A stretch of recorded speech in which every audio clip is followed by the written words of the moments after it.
Hello friends, welcome to the GATE Excellence. Friends, DBMS previous year paper solve करने की series में आज हम सॉल्व करेंगे गेट सीएस डीबीएमएस 2016 सेट 2 के क्वेश्चंस। ओके, 2016 सेट 2 के अंदर जो डीबीएमएस से रिलेटेड जो क्वेश्चंस आए हैं फ्रेंड्स, उसको हम सॉल्व करेंगे। पहला क्वेश्चन मैं आपके सामने रख रहा हूँ डीबीएमएस का।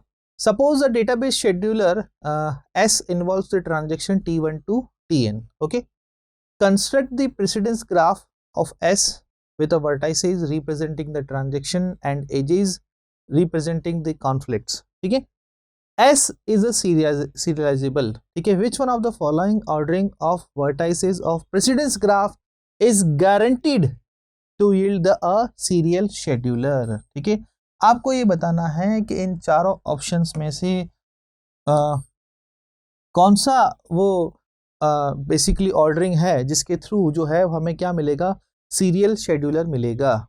ठीक है, सो फ्रेंड्स यहाँ पे आप ध्यान से देखें। सबसे पहले हम बात करते हैं कि बेसिकली ग्राफ, ठीक है, अगर हम उसका प्रेसिडेंस ग्राफ बनाते हैं, ठीक है, ट्रांजेक्शंस का हम प्रेसिडेंस ग्राफ बनाते हैं, अगर उसके अंदर साइकिल अराइज हो जाता है then this graph is not a conflict serializable scheduler.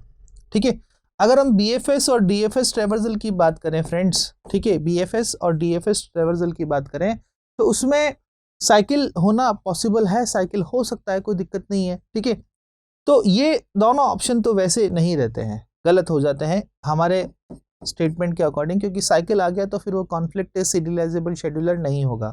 ठीक है, लेकिन topological order gives the guaranteed output that हमारा जो शेड्यूलर होगा वो क्या होगा, एक सीरियल शेड्यूलर होगा। ठीक है, ऑप्शन 4 तो वैसे ही गलत हो जाता है, ascending order of transaction indices. तो ऑप्शन क्या हो जाएगा फ्रेंड्स, यहाँ पर ए सही हो जाएगा, टोपोलॉजिकल ऑर्डरिंग। ध्यान रखिएगा friends, topological ordering gives the guaranteed output.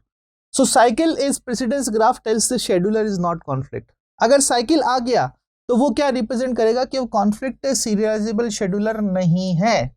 बिल्कुल सही बात है, साइकिल नहीं होना चाहिए। DFS and BFS traversal of the graph possible even if the graph contains the cycle. ठीक है, पॉसिबल है, साइकिल भी है उसके अंदर, hence DFS and BFS traversal are possible for non serializable graph. Serialisable के नहीं, नॉन सीरियलाइजेबल ग्राफ के लिए पॉसिबल है। हम तो किसकी बात कर रहे हैं, सीरियल शेड्यूलर की बात कर रहे हैं। But topological ordering, topological sort of any cyclic graph is not possible. किसी साइक्लिक ग्राफ के लिए टोपोलॉजिकल शॉर्ट होना पॉसिबल नहीं है, क्योंकि उसमें साइकिल पॉसिबल है ही नहीं। ठीक है, does the topological sort guaranteed graph to be a serializable. ठीक है, वो ग्राफ जो बनेगा हमारा कैसा होगा, 100% सीरियलाइजेबल होगा ही होगा। ठीक है, order D is not valid because transaction with more indices might have to come before lower one. Also two non conflict serializable scheduler can occur in simultaneously. That's why fourth option is also the incorrect option. ठीक है, next question की हम बात करते हैं friends. Consider the following database name water schemes. ठीक है, water schemes, scheme number, ठीक है, डिस्ट्रिक्ट नेम एंड कैपेसिटी, ठीक है, और स्कीम नंबर 1123 और डिस्ट्रिक्ट नेम क्या दे रखा है, अजमेर, बीकानेर, चूरू एंड डूंगरगढ़। ठीक है, और कैपेसिटी आपको गिवन है। ठीक है, एसक्यूएल क्वेरी आपको दे रखी है और आपको ये बताना है कि total number of tuples returned by the following SQL query. ठीक है, टोटल नंबर ऑफ टपल्स कितने बनेंगे वो हमको यहाँ पे बताना है फ्रेंड्स। ठीक है, सो आप यहाँ पे देख रहे हैं कि विथ क्लॉज जो है हमने यहाँ पे क्लूज किया है, विथ क्लॉज, ये रहा विथ।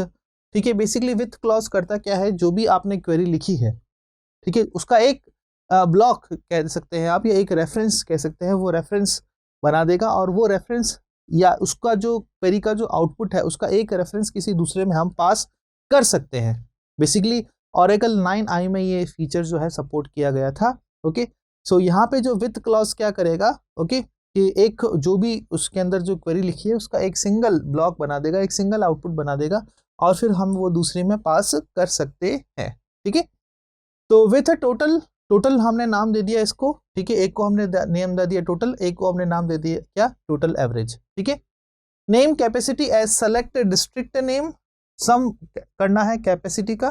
ठीक है, from water scheme, group by district name के अकॉर्डिंग क्या करना है हमें, इसका ग्रुप बाय करनी है डिस्ट्रिक्ट नेम के अकॉर्डिंग, उसकी क्या करना है, हमें सिस्टम की कैपेसिटी निकालनी है। तो सबसे पहले मैं लेट से अजमेर की बात करूं, अजमेर की बात करूं तो अजमेर है क्या, कहीं और नहीं है, तो अजमेर हो जाएगा 20। फिर हो जाएगा बीकानेर, बीकानेर की बात करें हम तो ये हो जाएगा कितना 20 10 10, तो ये हो जाएगा 40, ठीक है। देन चूरू की बात करूं तो ये हो जाएगा कितना फ्रेंड्स 30, ठीक है। और डूंगरगढ़ की बात करें,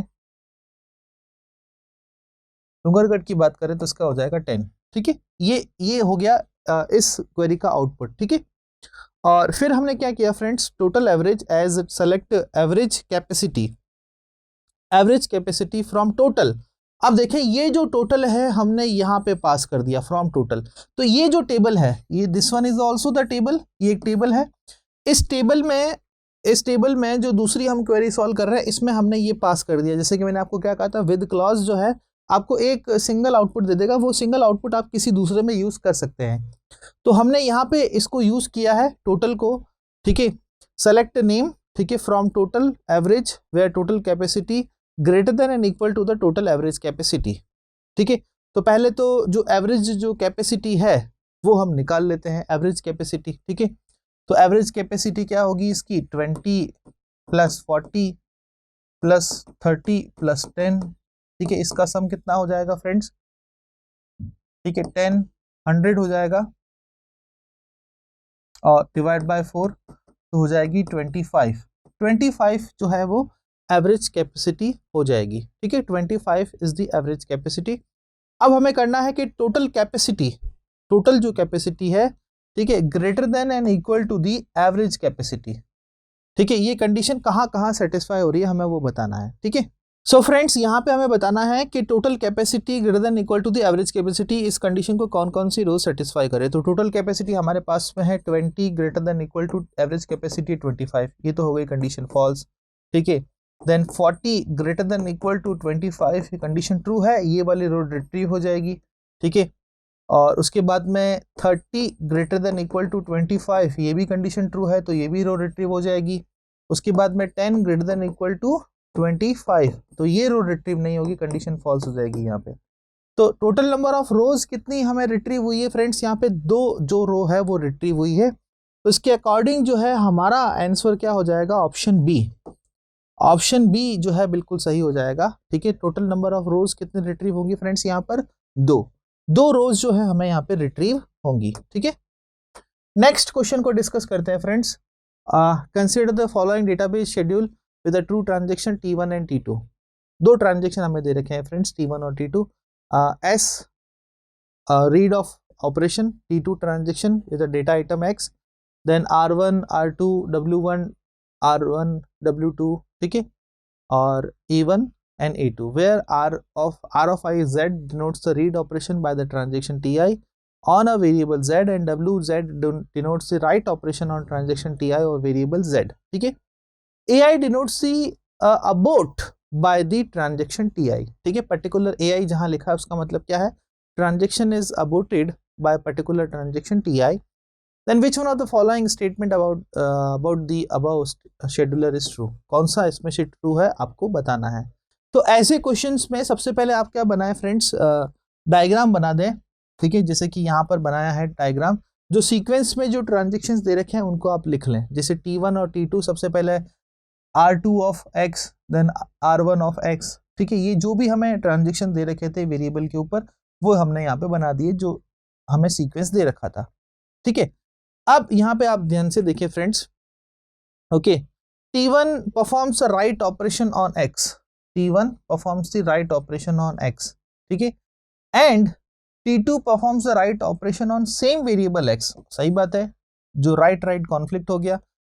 T1 जो है राइट ऑपरेशन परफॉर्म कर रहा है किसके ऊपर, डेटा आइटम X के ऊपर, और सेम T2 ट्रांजेक्शन भी राइट ऑपरेशन परफॉर्म कर रहा है डेटा आइटम X के ऊपर, ठीक है, क्लियर है, okay.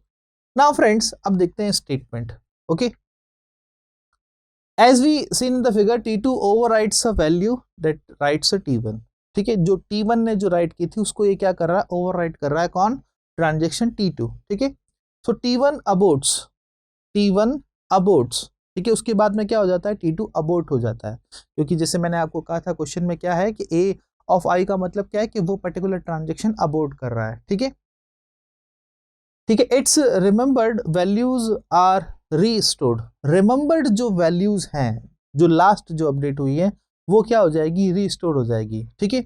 So cascading abort could have a raised, ठीक है, cascading abort could have the raised if the अबाउ of T1 required abort of T2। ठीक है, abort of T1 required abort of T2, but T2 is already aborted. T2 जो है वो already abort हो चुका है। ये किसके लिए बता रहे हैं हम, कैस्केडिंग अबोर्ट के लिए बता रहे हैं। किसके लिए बता रहे हैं फ्रेंड्स, कैस्केडिंग अबोर्ट के लिए बता रहे हैं, बट T2 जो है वो ऑलरेडी अबोर्ट हो चुका है। ठीक है, it is not a case cascade abort, ये जो है कैस्केड अबोर्ट जो है ये केस का नहीं है। So option C, therefore it is the option C. ये ऑप्शन क्या हो जाएगा फ्रेंड्स, यहाँ पर सी सही हो जाएगा। आप देखें सी क्या है, S doesn't have the a cascading abort. Scheduler जो एस है उसमें कोई भी कैस्केडिंग अबोर्ट नहीं है। ठीक है, तो ये ऑप्शन सही हो जाता है, बाकी को हमें देखने की जरूरत नहीं है। Strict recoverable but has a cascading abort, ये ऑप्शन बी गलत हो जाता है, क्योंकि इसमें तो कैस्केडिंग अबोर्ट है। रिकवरेबल, ठीक है, नॉन रिकवरेबल, ठीक है, but it is a recoverable क्योंकि अबोर्ट हो रहा है ट्रांजेक्शन एंड रिस्ट्रिक्ट, ठीक है, ये ऑप्शन गलत हो जाता है। ठीक है, तो देखिए आप मतलब ये ट्रांजेक्शन जो डायग्राम है ये बनाने से क्वेश्चन ऑलरेडी सॉल्व हो जाता है। Option A is not true because given scheduler is recoverable, ये शेड्यूलर रिकवरेबल है। B is not true as it is recoverable and avoiding cascading aborts. ठीक है, D is not true because T2 is also done abort operation after the T1 does, so not strict, ये strict भी नहीं है। ठीक है, तो option क्या हो जाएगा फ्रेंड्स, यहाँ पर C सही हो जाएगा। ठीक है, आपको ये कंडीशन याद रखनी है। ठीक है, रिमेंबर्ड वैल्यूज आर रीस्टोर्ड, जो कि रिमेंबर्ड जो वैल्यूज है वो रीस्टोर्ड हो जाएंगी। ये जो रिमेंबर्ड जो वैल्यूज हैं ये रीस्टोर्ड हो जाएंगी। ठीक है, उसके बाद में जो है T2 अपना अबोर्ट कर रहा है। ठीक है, abort could have the raised if abort of T1 required the abort of T2। ठीक है, तो ये कंडीशन अगर आपको याद होगी तो ऐसे क्वेश्चन आप करेंगे, और ट्रांजेक्शन डायग्राम आप जरूर बनाएं ऐसे क्वेश्चंस के लिए। ठीक है, आई होप कि इस पर्टिकुलर वीडियो से जो हमारा आज का कंसेप्ट है, ये जो हमने डेटाबेस के क्वेश्चन सॉल्व किए हैं, आपको फ्रेंड्स समझ में आए होंगे। Thank you so much for watching this video.